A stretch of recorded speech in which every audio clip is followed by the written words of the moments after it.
Hello, my dear students. My name is Sanjeev Kumar Yadav. Welcome to all of you in my YouTube channel Solid Physics.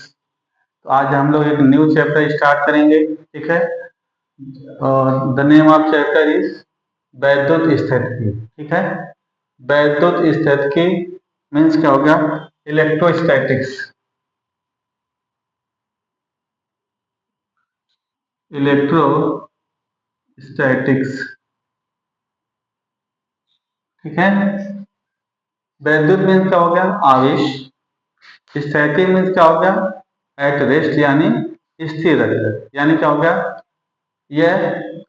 तो कोई भी आवेश है, उस आवेश को स्थिर रख करके अगर उसके बारे में स्टडी करेंगे तो उसे हम बोलते हैं वैद्युत स्थितिकी, ठीक है। फिजिक्स की वह ब्रांच जिसमें आवेश को स्थिर रखकर उसके बारे में अध्ययन किया जाता है, उसको हम लोग क्या बोलते हैं? वैद्युत स्थितिकी। इट इज क्लियर, ठीक है। तो सबसे पहला पॉइंट हम लोग देखते हैं, आवेश। आवेश क्या है, ठीक है। सबसे फर्स्ट पॉइंट हम लोग देखते हैं बेटा, आवेश। आवेश यानी चार्ज। आवेश क्या है इसको हम लोग देखेंगे, ठीक है। आवेश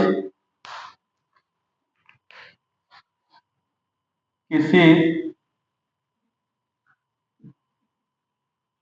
वस्तु का वह गुण जिसके कारण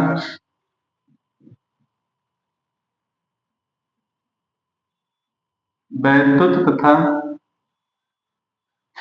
जिसके कारण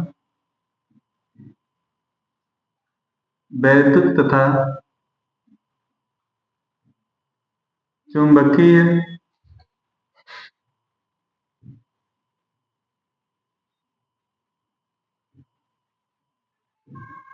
प्रभाव उत्पन्न होता है,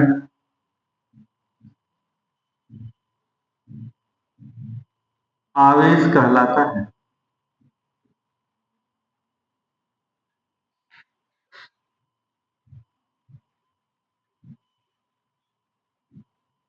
ठीक है, यानी किसी वस्तु का वह गुण जिसके कारण वैद्युत तथा चुंबकीय प्रभाव उत्पन्न होता है उससे हम लोग क्या बोलते हैं? आवेश कहते हैं, यानी चार्ज। इसे Q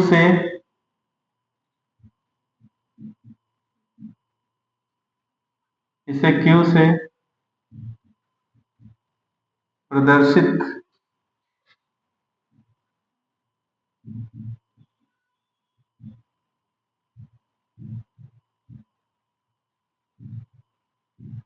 ठीक है, इसको किससे? Q से प्रदर्शित करते हैं, ठीक है। चार्ज किसी वस्तु का वह गुण जिसके कारण चुंबकीय तथा वैद्युत वैद्युत तथा चुंबकीय प्रभाव उत्पन्न होता है, उसको हम लोग चार्ज करते हैं, यानी आवेश करते हैं। इसको हम Q से प्रदर्शित करते हैं, ठीक है। अब ये चार्ज होता कैसे है? जब कोई दो ऑब्जेक्ट है, उन दो ऑब्जेक्ट को आपस में रगड़ते हैं, तो रगड़ने की वजह से एक वस्तु से आवेश दूसरे वस्तु पर एक वस्तु से इलेक्ट्रॉन दूसरे वस्तु पे ट्रांसफर हो जाता है, जिसकी वजह से उन पे आवेश हो जाता है। फिर से समझिए इसको। जब दो वस्तुओं को रगड़ते हैं एक दूसरे से, तो इलेक्ट्रॉन के ट्रांसफर की वजह से, किसकी वजह से? इलेक्ट्रॉन के ट्रांसफर की वजह से एक ऑब्जेक्ट पॉजिटिव चार्ज आ जाता है, दूसरे ऑब्जेक्ट पे नेगेटिव चार्ज आता है। तो जिस ऑब्जेक्ट से, यानी जिस ऑब्जेक्ट से इलेक्ट्रॉन, जिस वस्तु से इलेक्ट्रॉन ट्रांसफर होगा उस पर आ जाएगा पॉजिटिव चार्ज, और जो इलेक्ट्रॉन को क्या करेगा? गेन कर लेगा, ठीक है, यानी प्राप्त कर लेगा, उस पर आ जाएगा नेगेटिव चार्ज। बात समझ आ गया? तो चार्ज कैसे होता है, ठीक है। जब दो चीजें वस्तुएं आपस में रगड़ी जाती हैं, तो रगड़ने की वजह से इलेक्ट्रॉनों का ट्रांसफर होगा। किसका ट्रांसफर होगा? इलेक्ट्रॉनों का। इलेक्ट्रॉनों के ट्रांसफर होने की वजह से एक ऑब्जेक्ट से ट्रांसफर होगा और दूसरा वाला ऑब्जेक्ट उसको क्या करेगा? गेन करेगा, ठीक है। तो जो इलेक्ट्रॉन को दे देगा उस पर प्लस चार्ज जाएगा और जो इलेक्ट्रॉन को ग्रहण कर लेगा उस पर क्या जाएगा, माइनस चार्ज जाएगा। ये बात क्लियर हो गया, ठीक है। तो क्यू से इसको डिनोट किया जाता है, ठीक है बेटा, ठीक। अब इसके बाद क्या है, इसमें देखते हैं कि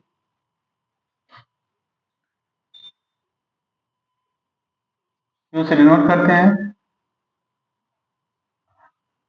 यह एक अदिश राशि है। एक ऐसी राशि है बेटा, एक अदिश राशि है, ठीक है। इसके बाद क्या है, इसकी इकाई कूलाम है।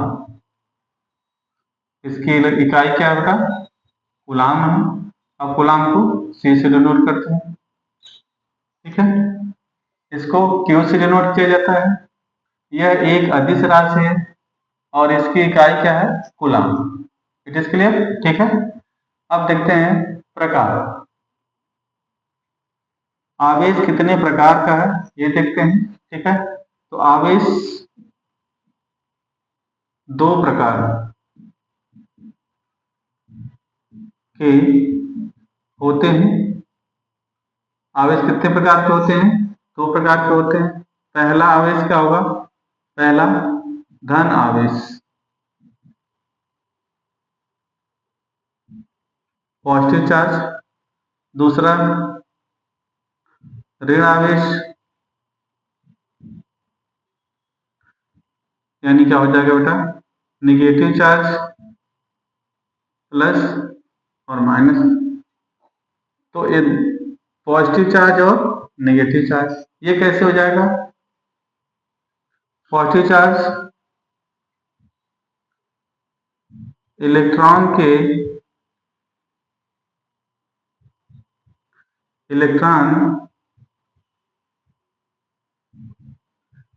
किसी भी पदार्थ से इलेक्ट्रॉन जाने पर, ठीक है। ऋण आवेश किसी भी पदार्थ द्वारा इलेक्ट्रॉन ग्रहण करने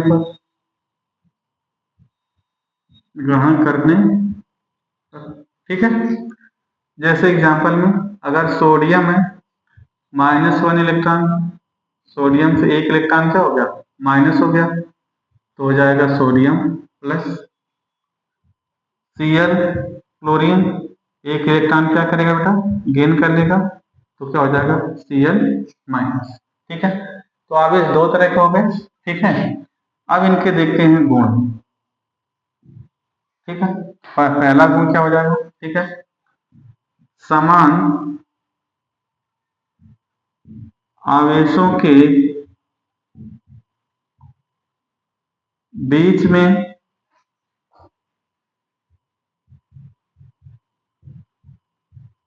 प्रतिकर्षण बल तथा विपरीत आवेशों के बीच में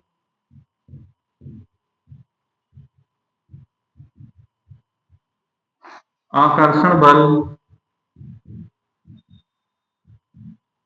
कार्य करता है, ठीक है। जैसे प्लस चार्ज, जैसे यहां से देखें आप, प्लस प्लस माइनस माइनस, ये कई तरह के आवेश हो गए, या दोनों प्लस है या तो दोनों माइनस है, तो क्या हो जाएगा, प्रतिकर्षण बल, प्रतिकर्षण बल होगा इनके बीच में बेटा, ठीक है। लेकिन अगर क्या होगा कि एक प्लस और दूसरा क्या हो गया माइनस, एक माइनस दूसरा क्या हो गया प्लस, तो इनके बीच में कैसा बल हो जाएगा, आकर्षण बल, आकर्षण, ठीक है। तो समान आवेशों के बीच में प्रतिकर्षण बल और विपरीत आवेशों के बीच में आकर्षण बल, यानी यहाँ पर आवेशों के बीच में दो तरह के बल होंगे, प्रतिकर्षण बल या तो आकर्षण बल। ठीक है, इसके बाद क्या है कि नेक्स्ट देखते हैं हम लोग। ठीक है, सेकंड क्या है? ठीक है,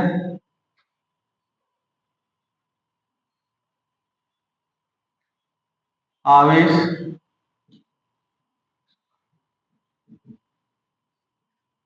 संरक्षण का नियम। ठीक है, आवेश संरक्षण के नियम अनुसार आवेश को न तो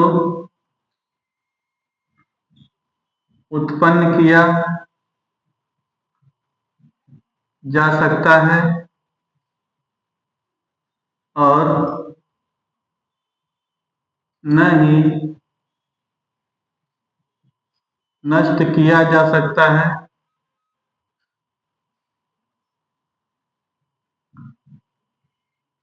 इसे केवल एक वस्तु से दूसरे वस्तु पर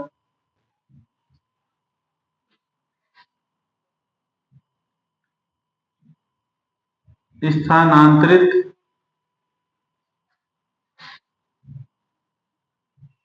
किया जा सकता। ठीक है, इस नियम के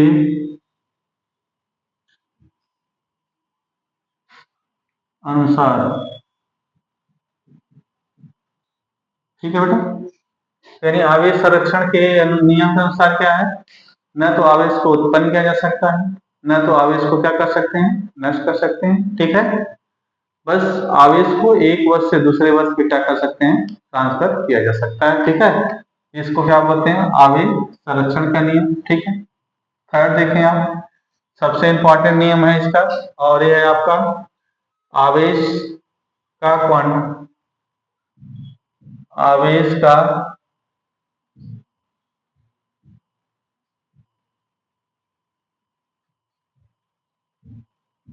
क्वांटीकरण।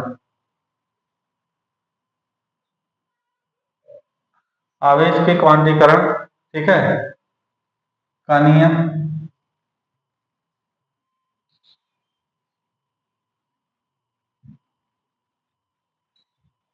इसके अनुसार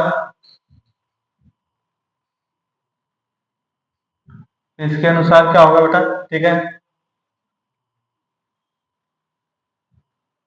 किसी भी वस्तु अथवा कण पर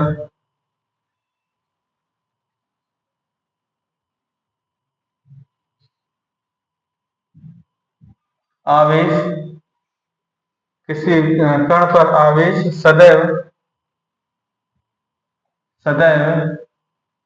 इलेक्ट्रॉन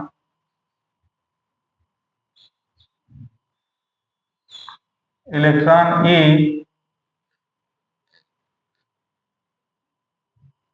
के पूर्ण गुणज होता है। ठीक है, Q equal to plus minus N E, इसके लिए जो फार्मूला है बेटा, एन ओनली पूर्णांक संख्या 0 1 2 3 4 5। एन नहीं हो सकता बेटा, क्या है, भिन्नात्मक संख्या।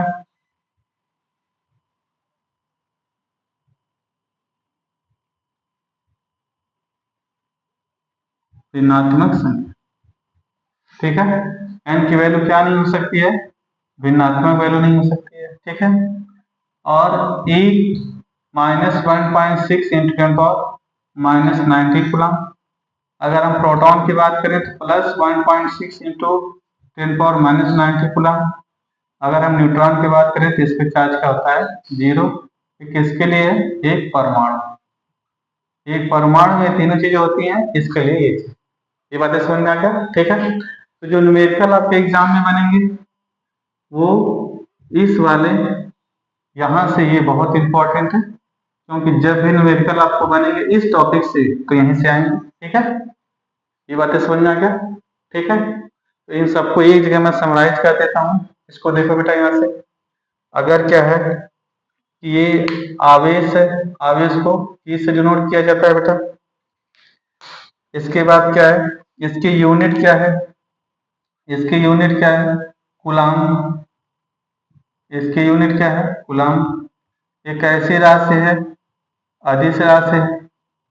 इसके लिए फार्मूला क्या है, Q equal to plus minus N E, ठीक है। ये कितने प्रकार का है, दो प्रकार का है, प्लस आवेश और क्या है, माइनस आवेश। ये बातें समझ में आ गया, ठीक है। तो ये है, आप इन्हें इनको एक पॉइंट में इनको लर्न कर सकते हैं, ठीक है। Ayush denoted by Q, Ayush को किससे डिनोट करते हैं, क्यू से। इसकी यूनिट क्या है, कूलाम है। ये कैसी राशि है, अदिश राशि है। ये कितने टाइप्स का है, कितने प्रकार का है, दो प्रकार का है, प्लस क्यू और माइनस क्यू। इसका फार्मूला है Q equal to plus minus N. It is clear, it is clear, ठीक है। तो इसको फट से आप नोट करें, इसके बाद हम अगला टॉपिक देखते हैं।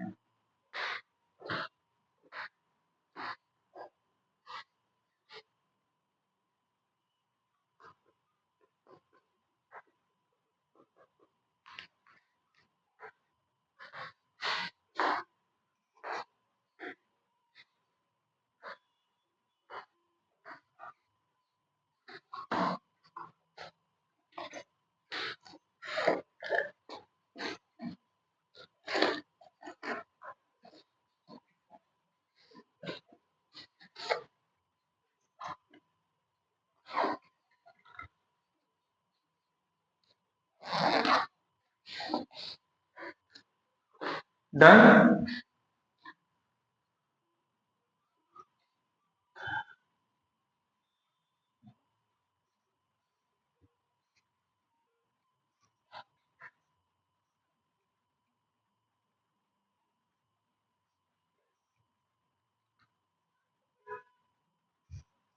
ओके बेटा, तो बेसिक चीज हम लोग देख लिए चार्ज के बारे में, ठीक है। तो एक न्यूमेरिकल हम लोग देखते हैं बेटा, इससे रिलेटेड क्या है।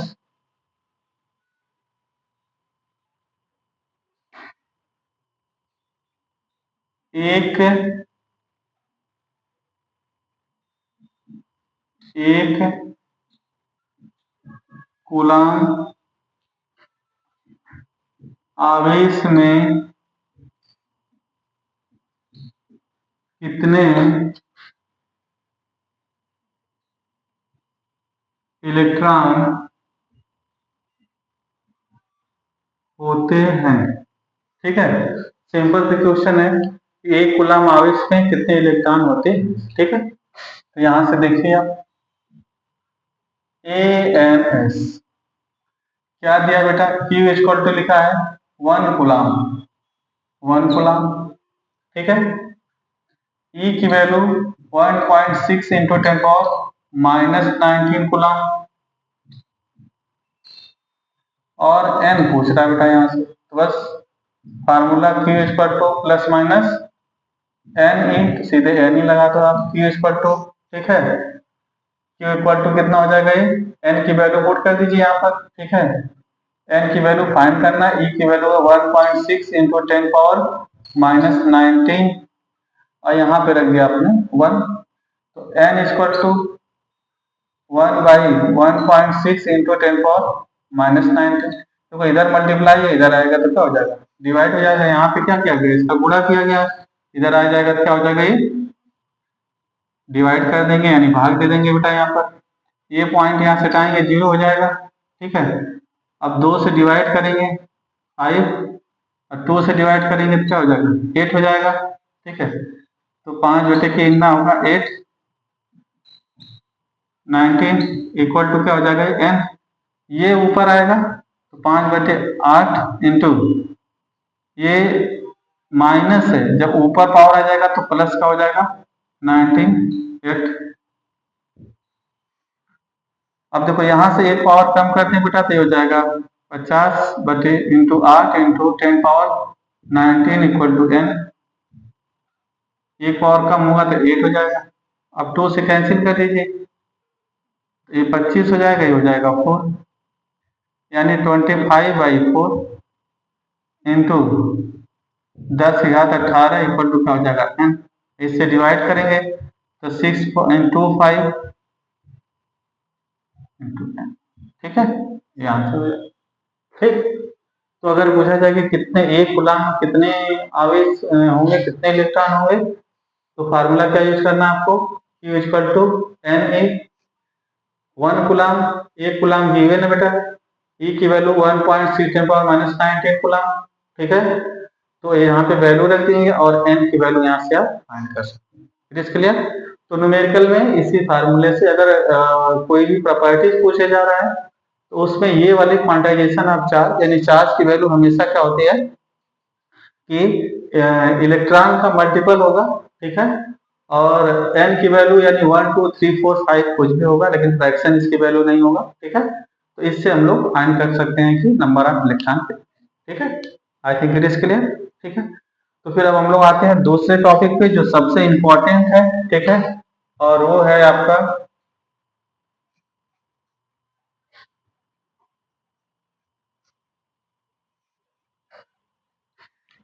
कूलाम का नियम, ठीक है। तो अब हम देखेंगे जो सबसे इंपॉर्टेंट है, बार बार एग्जाम से इसमें आएगा आपके, ये कूलाम का नियम, कूलम्ब, कूलम्ब्स लॉ, कूलाम का नियम, कूलम्ब्स लॉ, ठीक। तो कूलाम साहब ने बताया कि इसके पहले भी फ्रैंकलिन ने बता दिया था कि आवेश दो तरह के होते हैं, पॉजिटिव चार्ज और नेगेटिव चार्ज, ठीक है। उसमें अभी मैंने आपको एक उसके गुण को बताया कि इन्हें दो आवेश हैं, अगर दो आवेश हैं, अगर दो समान आवेश है तो उसके बीच में प्रतिकर्षण बल लगता है, और अगर विपरीत आवेश है तो उसके बीच में आकर्षण बल लगेगा, ठीक है। लेकिन उस बल की वैल्यू कितनी होगी, ठीक है, कितना होगा, ये कैसे फाइंड करेंगे, इसके लिए लॉ बताया किसने, कूलाम साहब ने अपना नियम बताया। ये दो आवेशों के बीच में लगने वाले बल को बताते हैं, ठीक है। यानी कूलाम का नियम क्या है, कोई अगर दो आवेश है उसके बीच में कितना फोर्स लगेगा ये फाइंड करना है, तो मैग्नीट्यूड फाइंड करना है, वैल्यू फाइंड करना है, तो कौन सा हम कूलाम का नियम है। जब भी आवेश की बात आएगी और उनके बीच में बल की बात करेंगे तो हम बात करेंगे कूलाम के नियम का, ठीक है। तो देखते हैं क्या बेटा, यहाँ पर ये है एक आवेश और एक यहां से आवेश दूसरा है, ये है Q1 है, और ये दूसरा आवेश क्या है बेटा, Q2। ये दो आवेश हैं, ये ऐसे, ध्यान से समझे, ये बहुत इंपॉर्टेंट है एग्जाम के लिए, ठीक। और एक पढ़ लीजिए एकदम, आपको एक बिल्कुल एक एक पॉइंट समझ में बिल्कुल आ जाएगा, एक क्वेश्चन आपको समझिए कि पक्का एग्जाम में रहेगा ही, ठीक है। तो अकॉर्डिंग कूलाम्स लॉ, ठीक है, यानी कूलाम के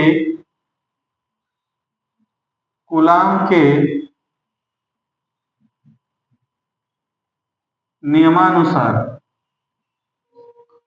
कूलाम के नियमानुसार इनका क्या नियम है, ठीक है, ये दो चार्जेज हैं Q1 और Q2, ये चार्ज Q1 है और ये चार्ज Q2 है, पॉइंट चार्ज है, स्मॉल चार्जेज हैं, उनके बीच की डिस्टेंस कितना है बेटा, r। तो कूलाम के नियम के अनुसार क्या है, किन्हीं किन्हीं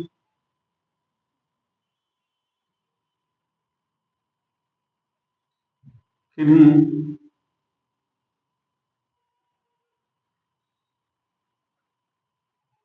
कूलाम के नियम के अनुसार किसी किसी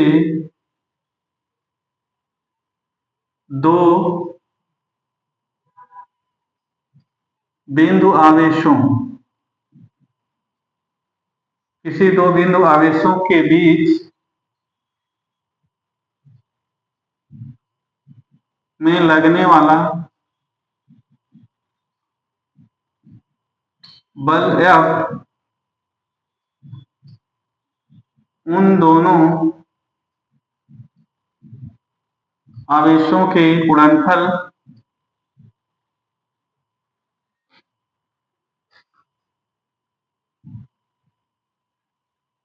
के समानुपाती, आवेशों के गुणनफल के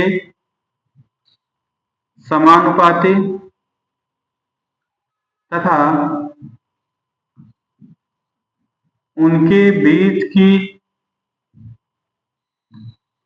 दूरी के वर्ग के व्युत्क्रमानुपाती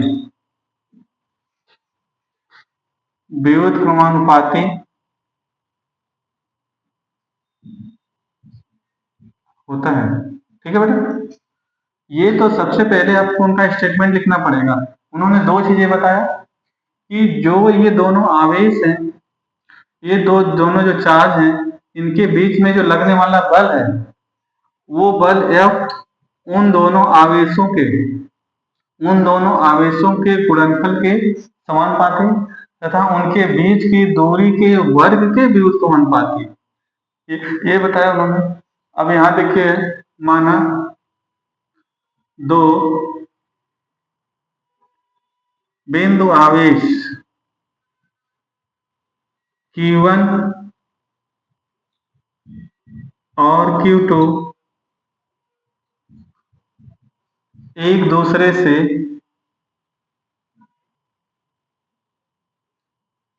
r दूरी पर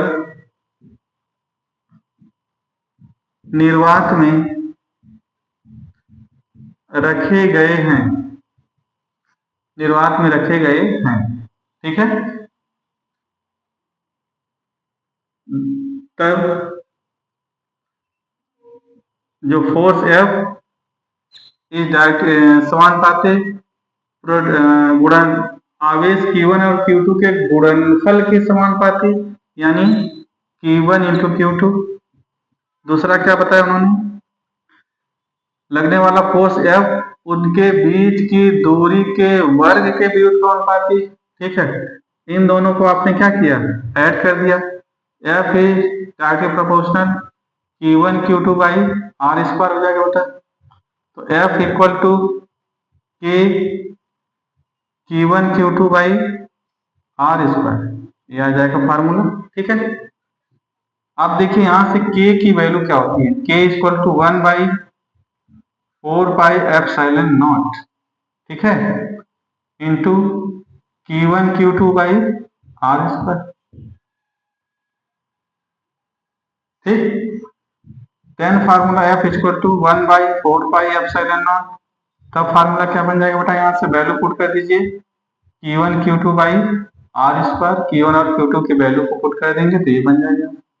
ठीक है, अच्छा, इस पूरे ये जो वैल्यू है, इसकी वैल्यू कितनी होती है, 9 into 10 to the power 9 Q1 Q2 by R square, ये इनकी वैल्यू होती है।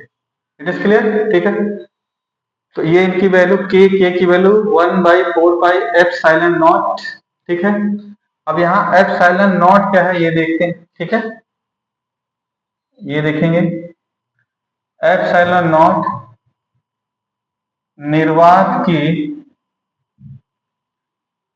वैद्युतशीलता,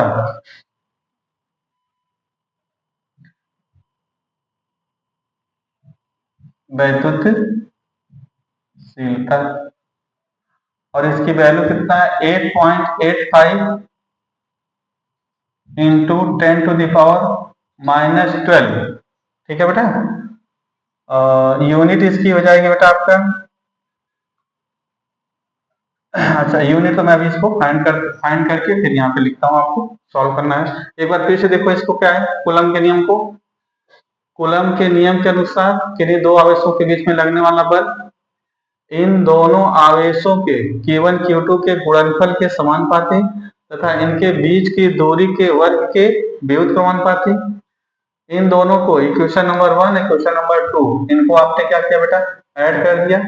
तो F डायरेक्टली प्रोपोर्शनल, ये ऊपर है तो ऊपर लिखिए, नीचे तो नीचे लिख दीजिए आप। ठीक है, तो आप R स्क्वायर कर दिया।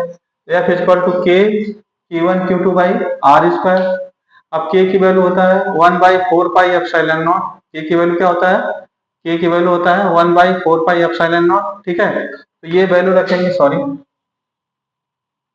ये के की वैल्यू है। ठीक है, अब के की वैल्यू अगर आप पुट कर देंगे आप, ये है के की वैल्यू। के की वैल्यू कितना है? के की वैल्यू होता है 1/4 पाई एप्सिलॉन नॉट। अब इस के की वैल्यू अगर इस इक्वेशन में पुट करेंगे तो 1/4 pi epsilon naught Q1 Q2 by R square. और इस 1/4 पाई एप्सिलॉन नॉट की वैल्यू कितना होता है? 9 इंटू 10⁹9।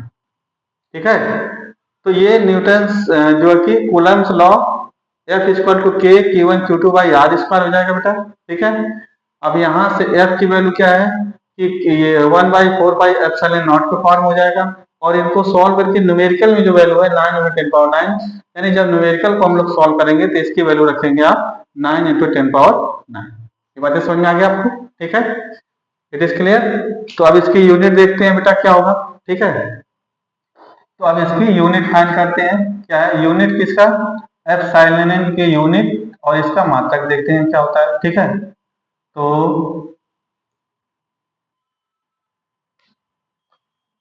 अच्छा एक चीज और देख लीजिए। ठीक है, तो ये तो हो गया क्या, जब निर्वात है, निर्वात के बाद जो चलता है। ठीक है, लेकिन क्या है जब दोनों आवेशों के बीच में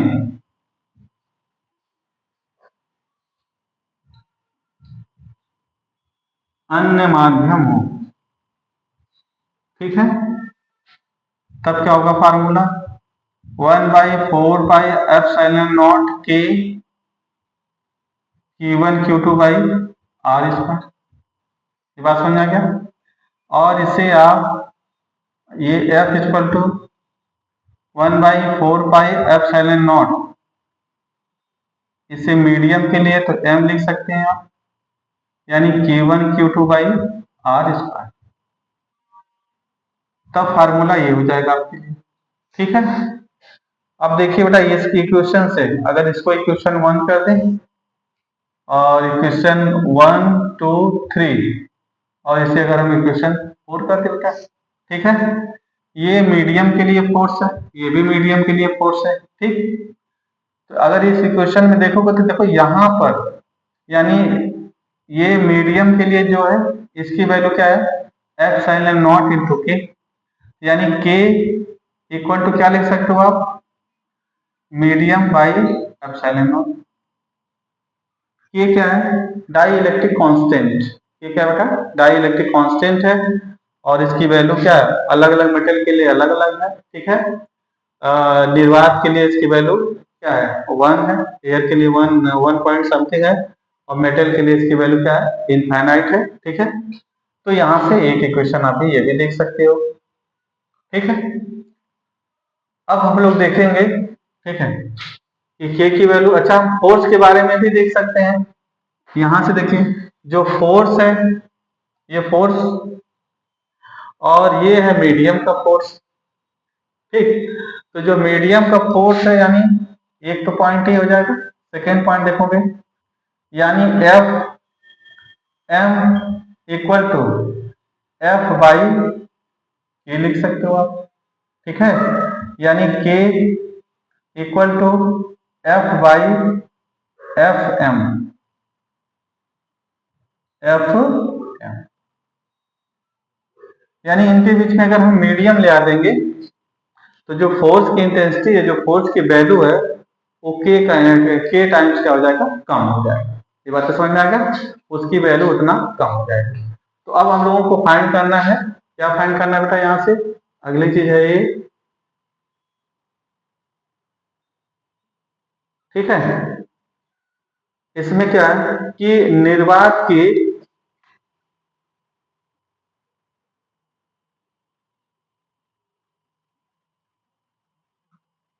अच्छा इसकी क्या यूनिट है, यानी क्या इसकी इसकी वैल्यू 8.85 × 10⁻11 है। ठीक है, अब इसका मात्रक ठीक है, फाइंड करेंगे। और इसकी बात क्या है, इसकी बीमा, दोनों चीजें फाइंड करेंगे। तो एप्सिलॉन नॉट का मात्रक,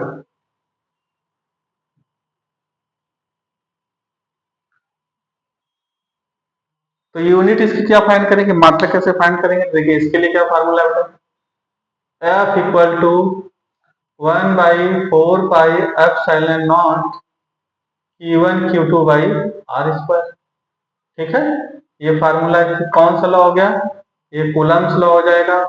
1/4 pi epsilon naught Q1 Q2 by R square.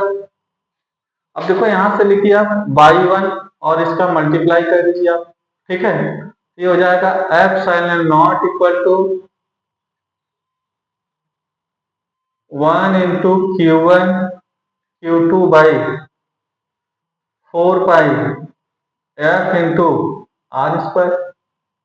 मतलब ये जो एफ को यहां ले आ दिया आपने, अब एप्सिलॉन नॉट को आपने यहां लिख दिया। अब इसकी यूनिट लिखने के लिए देखो बेटा, 1/4 पाई एप्सिलॉन नॉट इसकी यूनिट होती नहीं, आवेश की यूनिट क्या हो जाएगा, कूलाम। अब फिर इसकी यूनिट क्या लिखेंगे आप, कूलाम।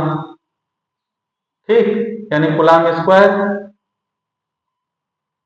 बटे फोर्स की यूनिट क्या होती है, न्यूटन, और इसकी यूनिट क्या होती है, मीटर स्क्वायर।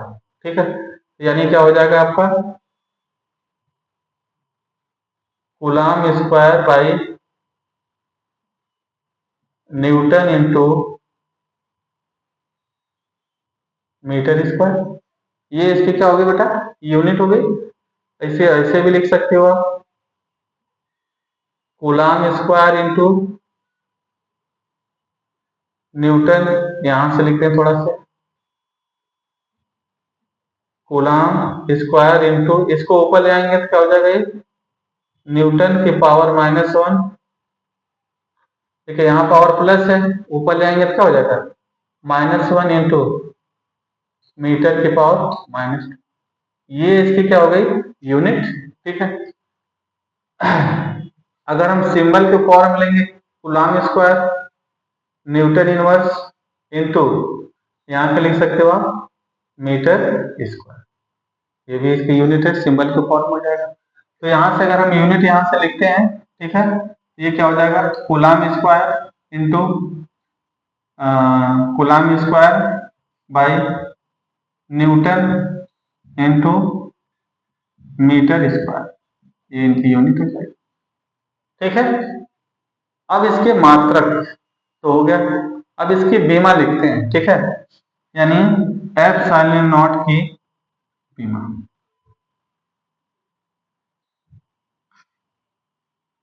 एप्सिलॉन नॉट की बीमा लिखने के लिए यहां से क्या करेंगे, फिर इसको देखते हैं हम लोग। ठीक है, फिर यही फार्मूला बेटा यहां से, यानी F equal to 1/4 pi epsilon naught Q1 Q2 by R square.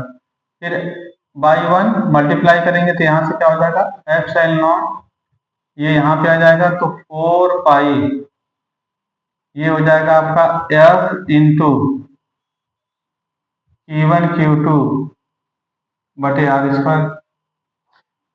बीमा के लिए देखिए बेटा, ये नियतांक है तो इसकी तो बीमा होती नहीं। ठीक है, अब आवेश की बीमा, आवेश की बीमा क्या होती है, 80 का स्क्वायर।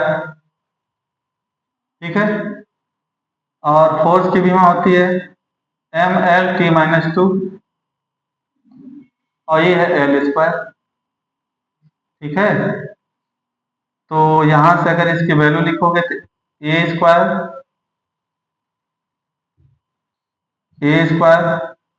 टी स्क्वायर, और यहां से ये है mL³ T-।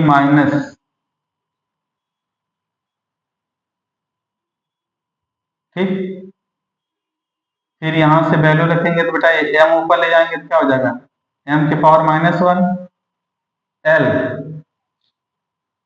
की पावर -3, और t, देखो यहां पर इसकी पावर क्या है, -2, और ये ऊपर जाएगा तो क्या हो जाएगा, प्लस का,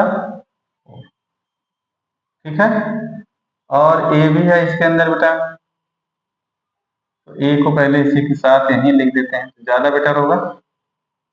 यानी एम इनवर्स ए एल की पावर -3 और टी की पावर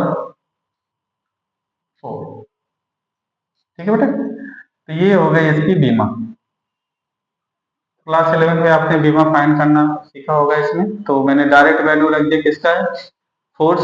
फोर्स की बीमा होता है mL/t-2, और एल दूर डिस्टेंस के लिए, दूरी के लिए एल स्क्वायर होता है।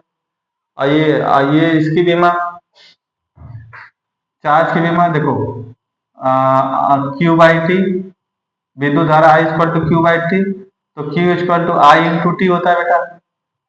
अब I यानी एम्पियर, धारा करंट है, और इसकी बीमा होती है A, और टाइम की बीमा होती है T, तो क्या हो जाएगा AT, यानी ए क्यू की बीमा eighty, eighty into eighty, eighty square, eighty square.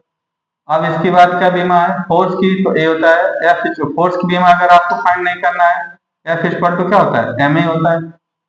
M की बीमा तो कैपिटल एम होगा। ए की बीमा होता है L T minus two, M L T minus two हो गया, देखिए यहाँ पे लिखा गया है। और लेंथ की बीमा क्या है एल, तो एल का स्क्वायर हो जाएगा एल, ये पुट कर दिया आपने। फिर देखिए क्या, इनका स्क्वायर कर दिया एम, देखिए वो ऊपर ले आएंगे तो इसकी पावर -1 हो जाएगा, ये तो ऐसे ही रहेगा, यहाँ पर 1 होगा पावर। अब देखिए यहाँ से क्या है एल, एल क्यूब, ऊपर जाएंगे माइनस का एल क्यूब हो जाएगा, टी के पावर यहाँ पर क्या है माइनस, ऊपर जाएगा प्लस हो जाएगा, तो +2 और +2 4 हो जाएगा। ये इसकी क्या हो जाएगी बेटा, बीमा हो जाएगा, ठीक है। तो ये हमारे एप्सिलॉन नॉट की बीमा हो गई, एप्सिलॉन नॉट का मात्रक हो गया, एप्सिलॉन नॉट की वैल्यू हो गई, ठीक है। ये आप देख सकते हो, ये वैल्यू हो गई, ठीक, यहाँ से चीजें, ठीक है। तो ये है कूलाम का नियम, ठीक है, और बहुत इंपॉर्टेंट है, इससे न्यूमेरिकल बहुत सारे आते हैं, हम लोग न्यूमेरिकल करेंगे, ठीक है। इसमें बच्चों को न्यूमेरिकल की बहुत सारी प्रॉब्लम होती है, लेकिन मैं आपको ऐसा मेथड बताऊंगा, ठीक है, कि आप भी बिल्कुल इजी गोइंग इसको सॉल्व कर लेंगे, और 100% आप मानिए कि उसी टाइप के क्वेश्चन आएंगे और आप उसको हर हालत में सॉल्व कर लेंगे, ठीक है। तो एक बार इस लेक्चर को पूरा आप देखें, ठीक है, और फिर क्वेश्चन ट्राई करें, कैसे जो मेथड मैं बताता हूँ वैसे सॉल्व करें आप, ठीक है। हर हालत में सभी क्वेश्चन आपके बोर्ड में आए हुए बन जाएंगे, बहुत आसानी से सॉल्व कर पाओगे, और इससे बार बार न्यूमेरिकल आता है। तो आप इसका स्क्रीनशॉट लीजिए या कॉपी करिए, आप कर दें, हम लोग नेक्स्ट टॉपिक को पढ़ते हैं, ठीक है।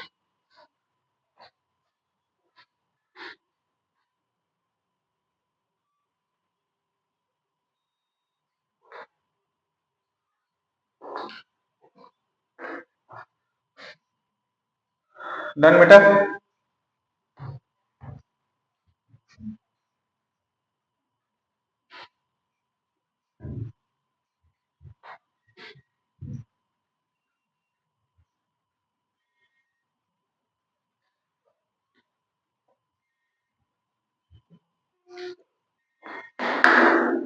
हम्म,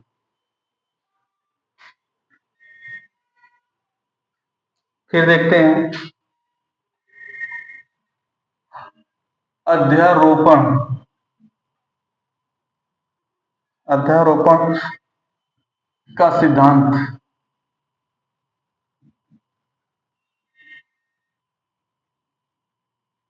ठीक है।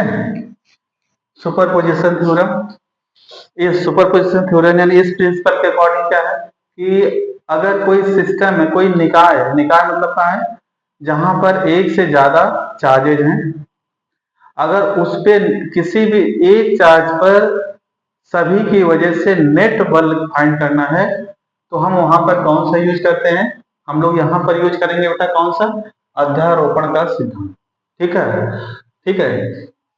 इस सिद्धांत के अनुसार, के अनुसार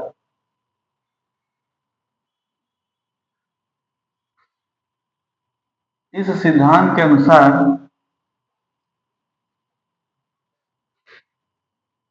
यदि किसी निकाय में Q1 Q2 Q3 Qn आवेश हैं,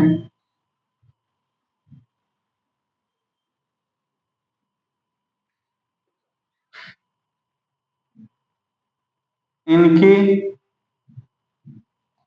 वजह से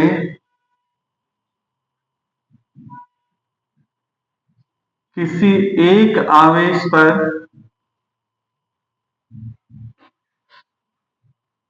लगने वाला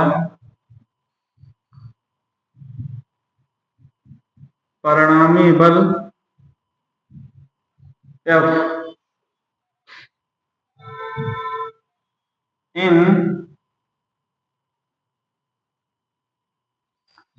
इनके बलों के सदिश योग, ये बहुत इंपॉर्टेंट है, सदिश योग के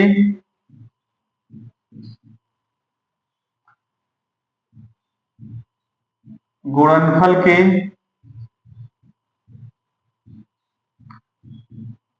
समानुपाती होता है। ठीक है,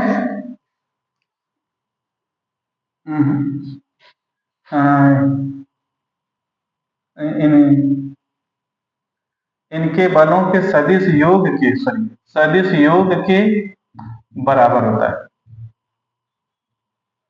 बराबर होता। ठीक है, ये मान लीजिए कि कोई एक निकाय है, Q1 है, Q2 है, Q3 है, Q4 है। ठीक है बेटा, ये अगर क्या है, एक निकाय है, यहां से ये बहुत सारे क्या हैं, आवेश अगर हैं। ठीक, तो इनकी वजह से किसी एक पर एक आवेश मान लीजिए Q0 है, इस पे लगने वाला बल, इस पे लगने वाला बल, इस पे लगने वाला बल, इस पे लगने वाला बल, इन सभी बलों के सदिश योग के बराबर होता है। यानी F नेट, यानी F इक्वल टू क्या होगा बेटा, vector F1 plus vector F2 plus vector F3 dash dash Fn। तो ये क्या आ जाएगा, यहां से सदिश योग के बराबर होगा, ये सबसे इंपॉर्टेंट है। ठीक है, तो अगर एक या एक से अधिक आवेश हैं, अगर दो या दो से अधिक आवेश हैं, तो उनके बीच में लगने वाला बल, ठीक है, उन सभी आवेशों के बीच में लगने वाला बल उनके बलों के सदिश योगफल के बराबर होता है। अब यहाँ हमको समझना बहुत जरूरी है कि सदिश योगफल क्या है। ठीक है, बिना इसके आप इस क्वेश्चन को सॉल्व नहीं कर पाओगे। ठीक है, मोस्ट ऑफ द बच्चा को सब यही प्रॉब्लम है कि उसको ये पता ही नहीं है कि इस क्वेश्चन को कैसे सॉल्व करते हैं। ठीक है, तो न्यूमेरिकल सॉल्व करता है, इसके बाद उसको प्रॉब्लम हो जाता है। तो अब ये देखिए, जो सबसे इंपॉर्टेंट न्यूमेरिकल के लिए, इसको पढ़ने के बाद न्यूमेरिकल आप बहुत आसानी से सॉल्व कर पाएंगे। तो उसे देखते हैं कि क्या है वो सदिश योग। ठीक है, सदिश योग के बराबर होता है, तो सदिश योग है क्या, ये देखेंगे। ठीक है बेटा, ठीक है, तो ये देखिएगा,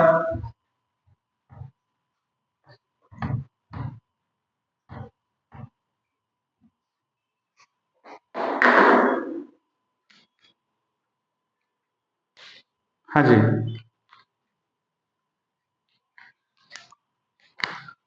अब देखिए, ये बहुत इंपॉर्टेंट है, जो चीज मैं आपसे कराने जा रहा हूँ ये बहुत इंपॉर्टेंट है। ठीक है, इस कंसेप्ट को आप समझे तभी न्यूमेरिकल फिजिक्स को सॉल्व कर पाएंगे। ये बच्चों को इस कंसेप्ट सही से पता नहीं रहते, इसलिए उनको न्यूमेरिकल लगाना बहुत जो है कि टफ बन जाता है फिजिक्स का। ठीक है, लेकिन आपको पढ़ने के बाद ये बहुत ही आसान हो जाएगा। ठीक है, फिजिक्स के न्यूमेरिकल, इससे बिल्कुल डरने की बात नहीं है। ठीक है, यहां से देखें क्या है कि सदिश सदिश योग यानी वेक्टर सम, ठीक है, इनके कुछ नियम हैं, उनको देख लेते हैं, फिर हम क्वेश्चन सॉल्व करते हैं। ठीक है, ये है, देखते हैं बेटा, ये सबसे इंपॉर्टेंट चीज आप मैं बताने जा रहा हूं, और इससे बहुत सारे न्यूमेरिकल आपको बहुत इजी बनेंगे। तो देखिए क्या है, कि अगर एक वेक्टर ऐसे है और दूसरा वेक्टर ए, मान लीजिए एक वेक्टर ए है, एक वेक्टर बी, एक सदिश ए और एक सदिश बी एक ही पॉइंट पर थीटा एंगल पे वर्क कर रहे हैं। मतलब एक पॉइंट कोई है, उस पॉइंट पर एक वेक्टर ए इधर लग रहा, दूसरा वाला वेक्टर बी इधर लग रहा, एक इधर खींच रहा, कोई इधर खींच रहा। तो अब न तो ये ऑब्जेक्ट ए की साइड में जाएगा, न तो बी की साइड में जाएगा। तो कहाँ जाएगा बेटा? इनके बीच से होके जाता है, और ये ऐसे जाएगा, इनके बीच से होके जाएगा। इसे बोलते हैं हम लोग इनका रिजल्टेंट वेक्टर आर, इनका परिणामी वेक्टर आर। ठीक है, तो यहाँ पे देखिए क्या है, इनका जो परिणामी, यानी क्या होगा कि परिणामी सदिश, परिणामी सदिश R equal to under root में ए का स्क्वायर बी का square plus 2 A B cos theta. ये हो गया बेटा ए का स्क्वायर बी का square plus 2 A B cos theta, ये फार्मूला हो गया बेटा। ठीक है, अब देखना इसमें केसेज हैं। ठीक है, अब देखिए केस नंबर 1, फर्स्ट केस में यदि यदि थीटा इक्वल टू 0, यानी ए जिस डायरेक्शन में है बी भी उसी डायरेक्शन में, अगर ए और बी दोनों एक ही दिशा में है, एक ही दिशा में दोनों हैं, एक ही दिशा में चल रही हैं, और उनके बीच में एंगल क्या हो जाएगा बेटा? 0 होगा। और cos 0 की वैल्यू क्या होती है? 1 होती है। ठीक है, तो यहां से देखिए r इक्वल टू क्या हो जाएगा?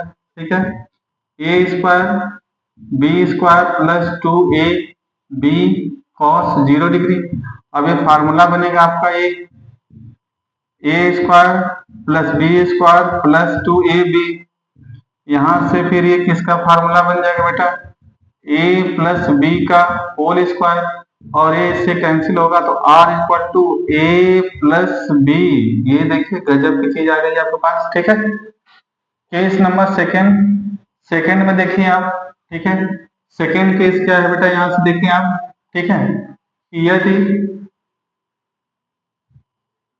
यदि यदि थीटा इक्वल टू क्या है?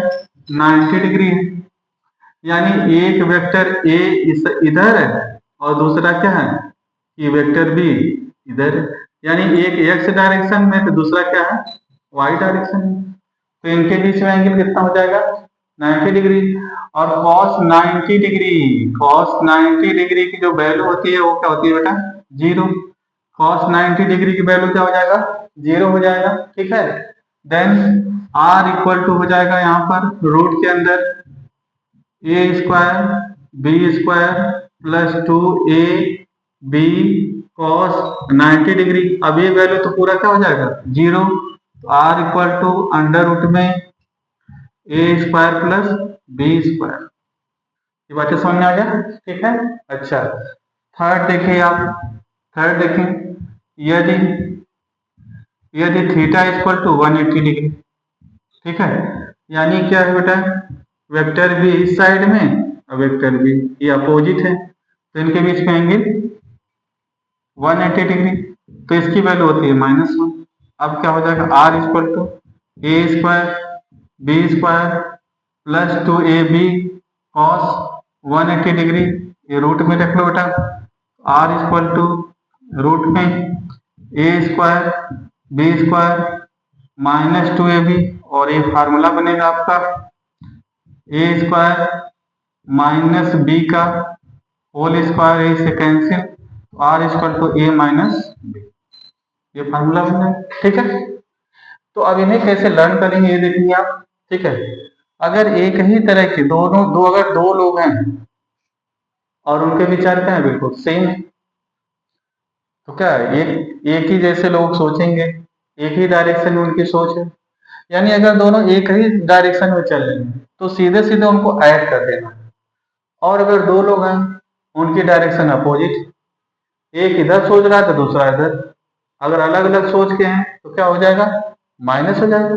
ठीक है, एक इस साइड में एक इस साइड में, तो क्या हो जाएगा माइनस। ठीक, सेम डायरेक्शन सेम सोच वाले हैं तो प्लस करना पड़ेगा, अगर अपोजिट डायरेक्शन अपोजिट सोच वाले हैं तो उनको क्या करेंगे आप माइनस करेंगे। लेकिन अगर परपेंडिकुलर 90 डिग्री पे चल रहे हैं तो उनका रिजल्टेंट क्या हो जाएगा, R equal to under root में A square plus B square हो जाएगा। It is clear. ठीक है, फिर से देखें, अगर दोनों वेक्टर सेम डायरेक्शन एक ही दिशा में है, दोनों एक ही दिशा में चल रहे हैं तो उनको सीधे सीधे ऐड कर देना है, अगर विपरीत दिशा में है तो उन्हें क्या करना है, माइनस कर देना है, और अगर क्या है वो एक दूसरे के लंबवत हैं 90 डिग्री के परपेंडिकुलर हैं तब R equal to under root A square plus B square. ठीक है, ये रूट के अंदर है A square plus B square हो जाएगा। ठीक है, ये क्यों बताया गया, ये नहीं जानना बिल्कुल दिक्कत प्रॉब्लम होता है न्यूमेरिकल में, ये समझ के मैथमेटिक्स में वेक्टर का यही सबसे ज्यादा यूज है। ये है आपका कौन सा, ये है सदिश योग विधि, सदिश विधि हो गया। ठीक, सदिश में इसके द्वारा सॉल्व करते हैं। अब ध्यान से सुनो आप, फिजिक्स में जो है कि टू टाइप्स की क्वांटिटी है, दो तरह की राशियां हैं, सदिश राशि और अदिश राशि। यानी सदिश राशि वो भौतिक राशियां हैं जिनके लिए परिमाण और दिशा दोनों की जरूरत होती है। ठीक है, उसे क्या बोलते हैं, सदिश राशि बोलते हैं।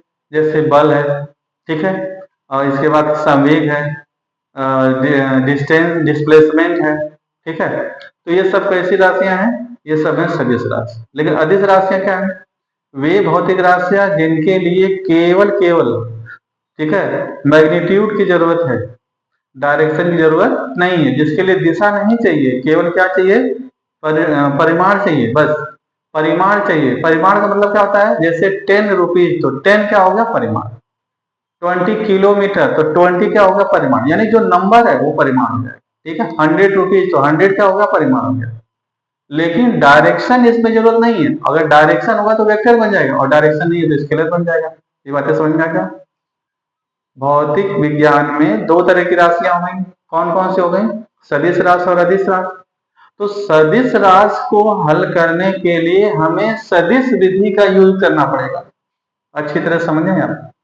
और अदिश राशि को हल करने के लिए अदिश विधि का यूज करेंगे आप। अदिश विधि क्या है, सिंपली जो जैसे आप ऐड करते हो प्लस माइनस करते हो वो है अदिश विधि। लेकिन अगर कोई भी फिजिक्स में बता दिया गया कि यह कैसी राशि है, सदिश राशि, जैसे बल कैसी राशि है, सदिश राशि है, तो बल को कैसे सॉल्व करोगे आप, सदिश विधि से ही सॉल्व करेंगे। अगर आपने अदिश विधि से सॉल्व किया तो आंसर क्या हो जाएगा, गलत हो जाएगा। बात समझ में आ गया। तो ज्यादा से ज्यादा बच्चों को तो सबसे बड़ी प्रॉब्लम है कि यही नहीं आता, तो जब ये जान ही नहीं रहे हो आप तो कैसे सॉल्व करोगे आप कोई अगर सदिश राशि। तो आप इसे बिल्कुल याद कर लें ये, और इसके बाद देखें कितना आसानी से होता है ये क्वेश्चन। बात समझ आ गया। ठीक है, तो जितने भी सदिश हैं, जितने भी सदिश अभी आएंगे आपको फिजिक्स में, कहीं पे सॉल्व करना होगा तो हमको इसी मेथड का यूज करना होगा। ठीक है, और अगर अदिश राशि है तो अदिश राशि में विधि से सॉल्व करेंगे, और अदिश विधि कौन से है कि विद साइन रख दो, अगर प्लस है तो प्लस रखो, माइनस माइनस रख के सीधे सीधे ऐड कर दो, आंसर आ जाता है। लेकिन अगर वो सदिश हैं तो आप केवल केवल केवल केवल ओनली सॉल्व करोगे by the method of vector sum. ठीक है, वेक्टर सम मतलब सदिश विधि से ही सॉल्व करेंगे, अदरवाइज क्वेश्चन क्या हो जाएगा, गलत हो जाएगा। ठीक है, तो हम लोग पढ़ रहे हैं बल, बल कैसी राशि है, सदिश। तो अब इसके क्वेश्चन को सॉल्व करने के लिए हमें क्या करना पड़ेगा, सदिश विधि का यूज करना पड़ेगा, इसलिए हमने आपको ये चीजें बताया। इसके तुरंत बाद हम लोग पढ़ेंगे इलेक्ट्रिक फील्ड, विद्युत क्षेत्र। विद्युत क्षेत्र कैसा है, सदिश है, तो कैसे हल करोगे आप, सदिश विधि से हल करोगे। इसके बाद हम लोग पढ़ेंगे टॉर्क, टॉर्क कैसी राशि है, सदिश, तो ऐसे टॉर्क मतलब क्या, बल आघूर्ण, तो बल आघूर्ण भी कैसी राशि है, सदिश, तो कैसे सॉल्व करोगे, सदिश। ठीक है, चुंबकीय क्षेत्र कैसी राशि है, सदिश, तो कैसे सॉल्व करोगे, सदिश विधि से। बात समझ में आ गया ये चीजें। ठीक है, तो आप स्टार्टिंग के देखोगे 4 to 3 to 4 5 क्वेश्चंस में सदिश सदिश विधि से बहुत सारे क्वेश्चन सॉल्व करने हैं। ठीक है, तो डाइपोल, ठीक है, वैद्युत द्विध्रुव, वैद्युत द्विध्रुव उसकी भी एक दिशा होती है, आगे हम लोग पढ़ेंगे, वो भी कैसा है, सदिश है, तो उसको कैसे सॉल्व करोगे, सदिश विधि से। बात समझ में आ गया। ठीक है, तो ये बहुत इंपॉर्टेंट है न्यूमेरिकल के लिए। एक बार इसका एप्लीकेशन आपको आ गया अच्छे से कर लें, ठीक है, तो आप बहुत इजी गोइंग आप क्वेश्चन सॉल्व करेंगे। और मैं गारंटी देता हूं कि फिजिक्स के न्यूमेरिकल बिल्कुल आपको बिल्कुल इजी लगेगा, बहुत आसानी से बनेगी। बात समझ में आ गया? तो पहले आप इसे नोट करें, ठीक है, और आगे फिर हम उसको देखें।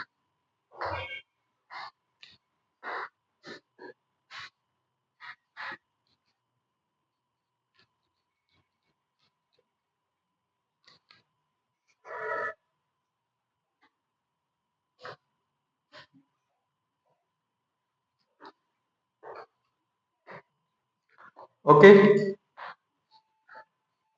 तो आप लोग इसको नोट कर लिए होंगे, ठीक है, डन।